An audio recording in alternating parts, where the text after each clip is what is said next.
next step after that is they're going to land on their outcome page. Okay.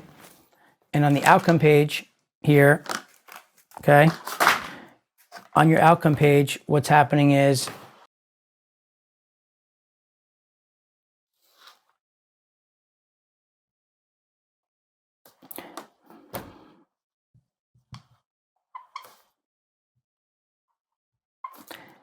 now the person has filled out their information. They've now opted in. So +1, ding, lead generated. You just built your list. Congratulations. Ding, the person's in your database.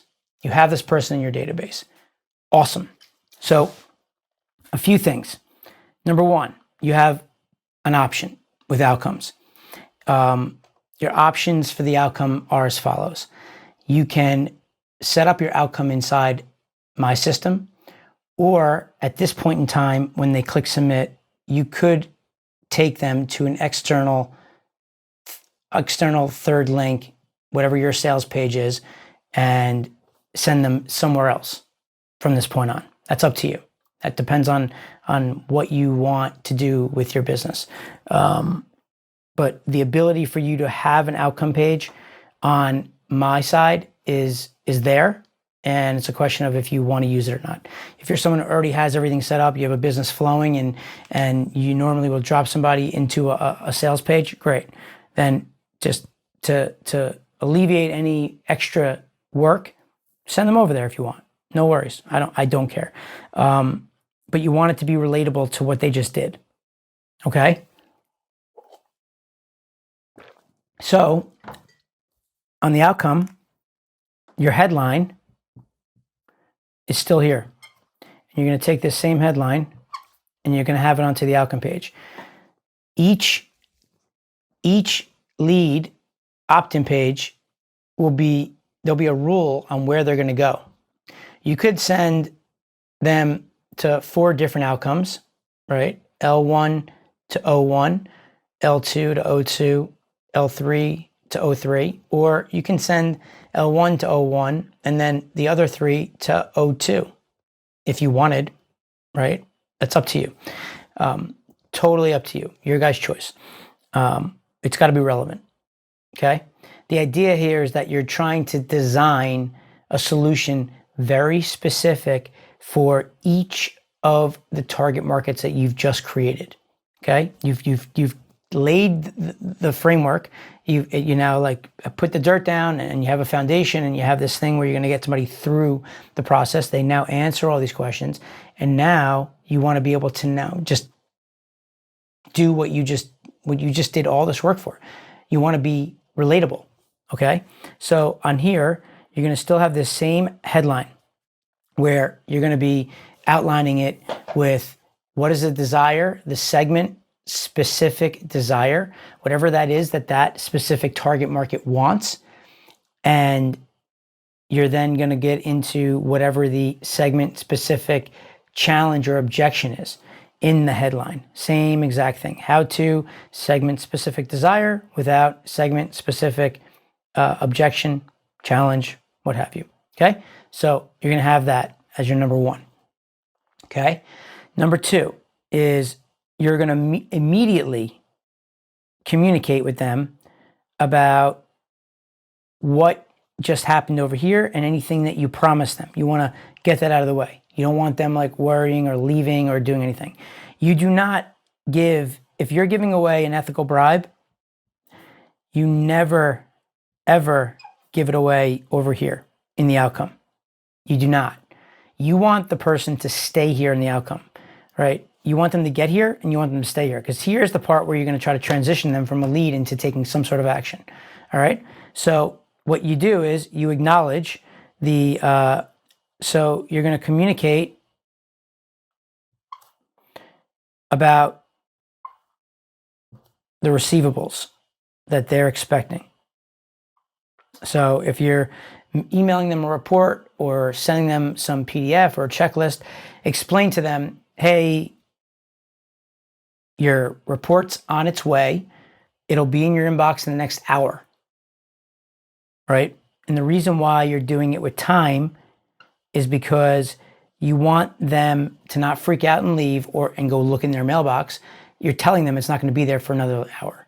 It really depends on what you're doing on the back end. You can use different time intervals, but it's all based on what are you doing with your specific outcome. If it's you want somebody to sit and watch a 30-minute webinar, well, then you need 30 minutes for them to hang out, right? If you want them to just sign up for a guide, it'll be there in the next 15 minutes, right? So the idea, though, is that you want them to stay here. You want them to engage with your newsletter, your video, whatever it is that you now have.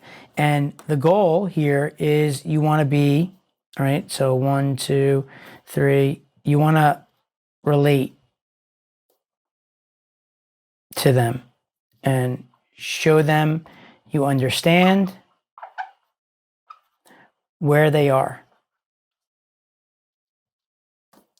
This is where you're going to describe their situation.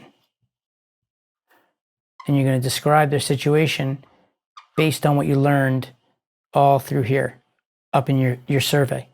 All the things you learned about them. You're going to now talk about it. You're going to describe their situation. To the point where you want these people to be sitting there thinking, oh my goodness, man, he really understands me.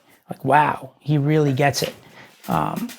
This is, okay, he knows what he's talking about. And that's powerful, guys. Like you're going to hit on something of where they are. So as an example, let's say that you came through here, you're on the outcome page. I tell you that you're going to be getting a checklist on how to generate cold leads. You're going to get my blueprint, whatever, right? And now I got to be relatable to somebody and show I understand what's going on with them and their situation. So listen, I know you're struggling to generate high qualified leads. You're having trouble, you're spending money and the leads aren't converting into sales. And it's frustrating. And every time you feel like you're making progress, you spend some time on a program, you launch it and it bombs. And you're almost in a place now where you maybe this isn't for you, right? You're struggling here and you can't make it happen. But on the flip side, you're seeing all these people on the internet running around, flashing their Ferraris, living the laptop life cycle, and having a ball and making it look so easy, and it makes you feel bad. And I get it. I've been there. I understand that. I understand where you're at, and don't give up. And it's okay. And now I'm going to start to dive into what's the solution, right? Like what's the thing they're looking for that I know about that I'm going to share with them. Now, this is where I'm starting to do my transition, right? I'm first relating to them, I'm showing understand them, describing their situation, and now you're starting to transition. Now you're starting to get into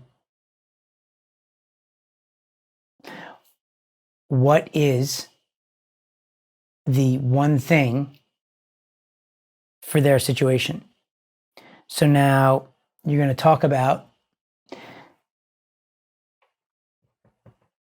delivering the solution from the big promise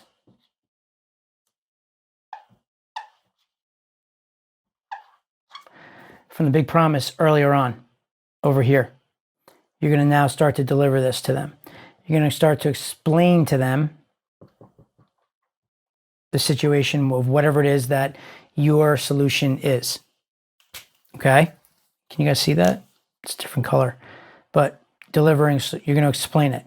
And naturally, as you're explaining it, the answer to all of their problem is what you're selling.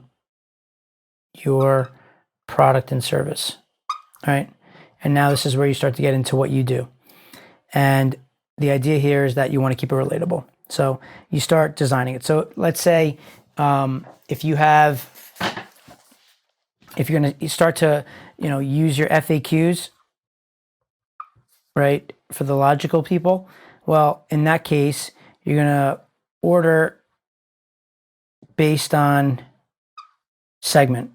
So if you have 10 questions in your FAQs, well, whatever questions are most relevant to each of your segments, you're going to have to order them. They're all going to be the same. You're just going to reorder it on the page, okay? Because you want the first few to be whatever is relevant to whomever is coming through by your target market. If you're going to start to do any proof with testimonials, again, relevant. If you know who they are, the more you know, you want to try to find a testimonial that is relevant to their current situation, okay? I talked about this in the podcast last week. If somebody is coming through your flow, who's a 45-year-old woman, you don't want the testimonial to be some 22-year-old kid who just got out of college, who's a guy talking about like that he can go buy a really fast car, right? That's not going to be relatable to the 45-year-old mom who has 3 kids. She might be single and she's struggling to get by financially, right? She wants to see somebody like that that's going through and finding some success with whatever it is that you're delivering to them, right? So, and then there's always the on the impulsive side, you're going to go and you're going to create some scarcity, some urgency, right? Depends on how you want to go about selling them.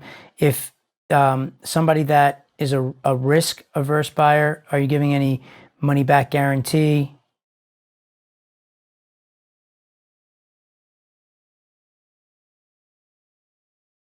If so, make sure they see that they have time to get their money back. And that's it, right? You just, boom. This is really the whole kits and caboodle.